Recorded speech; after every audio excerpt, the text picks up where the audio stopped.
Mic ఇవ్వండి అక్కడ. Good afternoon sir, నా పేరు ఇప్పటికీ 5-6 చాక్లెట్లు నాకు ఇవ్వాల్సింది మీరు అందరు కలిసి. 5వ అనుకుంటా సార్ అంటున్నారు. సో మీ అందరి నుంచి చాక్లెట్లు తీసుకుంటాం. చెప్పమ్మా. My name is Manisha. మా నాన్న పేరు నారాయణ స్వామి, మా అమ్మ పేరు శివకళ. నేను ఇంటర్మీడియట్ వచ్చేసి కేజీబీవి నార్పల జూనియర్ కాలేజీలో చదువుకున్నాను సార్. 937 మార్క్స్ వచ్చాయి. ఇంతవరకు మీరు పెట్టిన స్కీమ్స్ వల్ల ఇక్కడి వరకు చదివాను. ఇంకా మా నాన్న వాళ్ళు చదివి లేకపోవడం వల్ల అందుకోసం మీరు నాకు కొంచెం సపోర్ట్ చేయాల్సిందిగా కోరుతున్నాను సార్. ఎందుకు బాధపడుతున్నావు తల్లి? మా నాన్న వాళ్ళు చదివడం లేదు సార్. అవునమ్మా, ఇప్పుడు మీరు 12th అయింది కదా, ఎప్సెట్ రాస్తావు కదా. నో సార్, ఎంఈసి తీసుకున్నాను. అమ్మా ఎంఈసి తీసుకున్నాను సార్. ఎంఈసి చేశారు కదా. Don't worry about it, we will support. అందుకోసం మీరు కొంచెం నాకు సపోర్ట్ చేయాల్సిందిగా కోరుతున్నాను సార్. 100% వీ విల్ సపోర్ట్ అమ్మా. బాధపడాల్సిన అవసరం ఏం లేదు. ఇప్పుడు ఒక విషయం చెప్తానమ్మా. మీలాగా కొంతమంది పిల్లలు ఇబ్బంది పడుతున్న విషయం వాస్తవం. ఇప్పటి నుంచి మేము ఏం చేస్తున్నాం అంటే, ఫ్రమ్ అంగన్వాడీ దగ్గర నుంచి హైయర్ ఎడ్యుకేషన్ పూర్తయ్యే వరకు ప్రతి చైల్డ్ని మేము ట్రాక్ చేస్తున్నాం. కొంతమంది ప్రైమరీ ఎడ్యుకేషన్ 5th నుంచి 6th గ్రేడ్కి ట్రాన్సిషన్లో ఇబ్బంది పడతారు. కొంతమంది 10th నుంచి 11th ట్రాన్సిషన్ ఇబ్బంది పడతారు. కొంతమంది 12th నుంచి హైయర్ ఎడ్యుకేషన్లో ట్రాన్సిషన్లో ఇబ్బంది పడతారు. మా లక్ష్యం ఏంటంటే ఏ ఒక్క చైల్డ్ కూడా ఎడ్యుకేషన్ సిస్టమ్ నుంచి ఈ స్ట్రక్చర్లో బయటికి వెళ్ళకూడదు. వెళ్తే ఎందుకు వెళ్ళారు, ఎక్కడ వెళ్ళారు, వాళ్ళని మళ్ళీ సిస్టంలోకి ఎట్టి తీసుకురావాలని మేము యాక్చువల్లీ ట్రాకింగ్ ఈసారి స్టార్ట్ చేసాం. Just we start that project. So మీకు ఆ డౌట్ అవసరం లేదు. You are no part of our system. We will take care of you. Okay, ధైర్యంగా ఉంటుంది. కానీ బాగా చదవాలి. ఇంత చదివి ఇక్కడికి వచ్చినందుకు ఎందుకు మానేస్తావు ఎడ్యుకేషన్?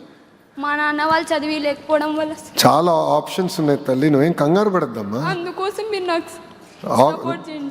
నువ్వు కంగారు పడద్దు, చాలా ఆప్షన్స్ ఉన్నాయి. మిమ్మల్ని సపోర్ట్ చేసే బాధ్యత నాది. ఒక 2 days టైం ఇవ్వండి అమ్మా. డిపార్ట్మెంట్ నుంచి we'll reach out you and support you. Okay, మీరు పడుతున్న ఇబ్బంది,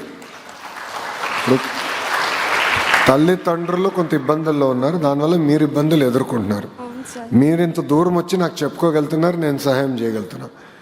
ఇట్లా కాకుండా సిస్టమ్గా చేయాలని 11th to 12th తర్వాత ట్రాన్సిషన్ కానీ పిల్లలందరినీ మనం ముందులో ఐడెంటిఫై చేసి ఎంతమంది పిల్లలు ఉన్నారు, ఆ పిల్లలు ఎక్కడ చదువుతున్నారు, ఏంటి, ఎందుకు ఇబ్బంది ఎదుర్కొంటున్నారు ఇప్పటి నుంచి మేము హోంవర్క్ చేయాలని నిర్ణయం తీసుకున్నాం.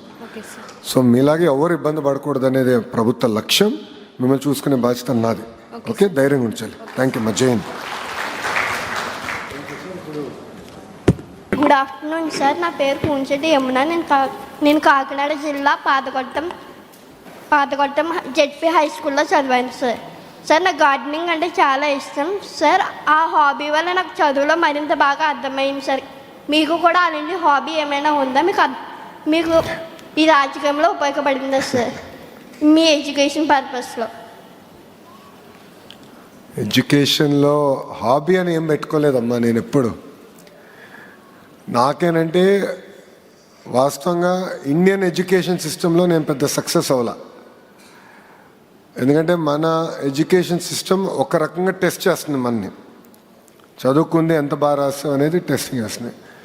నేను సక్సెస్ అయ్యేది క్రిటికల్ అనలిటికల్ థింకింగ్. అంటే కాన్సెప్ట్స్ నేర్చుకున్నాం, ఆ కాన్సెప్ట్స్ని ఎలా అప్లై చేయాలి, జీవిత ప్రయాణంలో ఆ కాన్సెప్ట్స్ని ఎలా వాడాలి, ఆ సిస్టంలో నేను బాగా సక్సెస్ఫుల్ అయ్యా. సో అమెరికన్ ఎడ్యుకేషన్ సిస్టంలో నాకు మార్కులు కానీ అని బాగా వచ్చినాయి. దానివల్ల హాబీ అనేది ఇప్పుడు నాకు టైం దొరికితే మా వాడితో క్రికెట్ ఆడతా. సో ఎక్కువ కొంచెం అంటే ఇప్పుడు పొద్దునుంచి రాత్రి పరిగెడుతూ ఉంటాను. అందరికి రాత్రిలో మెసేజ్ పెడతా ఉంటాను. 10:30, 11కి మెసేజ్ పెడతా ఉంటా. మేడం గారు కానీ సార్ గారు కానీ, సార్ ఇట్లా మెసేజ్ వచ్చింది చూడండి అని. అదే నా హాబీ, నా ప్యాషన్.